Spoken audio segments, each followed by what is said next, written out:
The Book of Deuteronomy, Chapter 1. Introduction to Moses' First Address. These are the words that Moses spoke to all the people of Israel while they were in the wilderness east of the Jordan River. They were camped in the Jordan Valley near Suph, between Paran on one side and Tophel, Laban, Hazeroth, and Dizahab on the other. Normally, it takes only 11 days to travel from Mount Sinai to Kadesh Barnea going by way of Mount Seir. But 40 years after the Israelites left Egypt, on the first day of the 11th month, Moses addressed the people of Israel, telling them everything the Lord had commanded him to say. This took place after he had defeated King Sihon of the Amorites, who had ruled in Heshbon, and King Og of Bashan, who had ruled in Ashtaroth and Edrei. While the Israelites were in the land of Moab east of the Jordan River, Moses carefully explained the Lord's instructions as follows. The command to leave Sinai. When we were at Mount Sinai, the Lord our God said to us, "You have stayed at this mountain long enough. It is time to break camp and move on.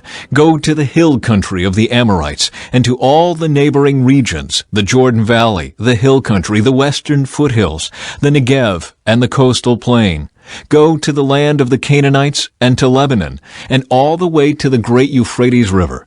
Look, I am giving all this land to you.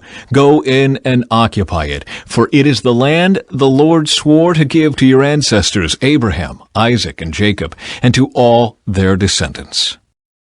Moses appoints leaders from each tribe. Moses continued, "At that time I told you, you are too great a burden for me to carry all by myself. The Lord your God has increased your population, making you as numerous as the stars. And may the Lord, the God of your ancestors, multiply you 1,000 times more and bless you as he promised. But you are such a heavy load to carry. How can I deal with all your problems and bickering? Choose some well-respected men from each tribe who are known for their wisdom and understanding, and I will appoint them as your leaders." Then you responded, "Your plan is a good one." So I took the wise and respected men you had selected from your tribes and appointed them to serve as judges and officials over you. Some were responsible for 1,000 people, some for 100, some for 50, and some for 10. At that time I instructed the judges, "You must hear the cases of your fellow Israelites and the foreigners living among you. Be perfectly fair in your decisions and impartial in your judgments. Hear the cases of those who are poor as well as those who are rich. Don't be afraid of anyone's anger, for the decision you make is God's decision. Bring me any cases that are too difficult for you, and I will handle them." At that time, I gave you instructions about everything you were to do. Scouts explore the land. Then, just as the Lord our God commanded us, we left Mount Sinai and traveled through the great and terrifying wilderness, as you yourselves remember, and headed toward the hill country of the Amorites. When we arrived at Kadesh Barnea, I said to you, "You have now reached the hill country of the Amorites that the Lord our God is giving us. Look, he has placed the land in front of you. Go and occupy it, as the Lord, the God of your ancestors, has promised you. Don't be afraid. Don't be discouraged." But you all came to me and said, "First, let's send out scouts to explore the land for us. They will advise us on the best route to take and which towns we should enter." This seemed like a good idea to me, so I chose 12 scouts, one from each of your tribes. They headed for the hill country and came to the valley of Eshcol and explored it.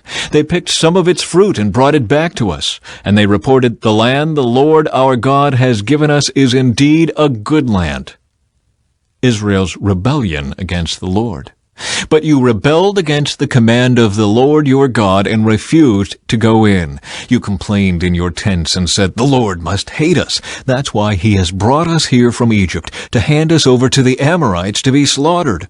Where can we go? Our brothers have demoralized us with their report. They tell us the people of the land are taller and more powerful than we are, and their towns are large, with walls rising high into the sky. We even saw giants there, the descendants of Anak."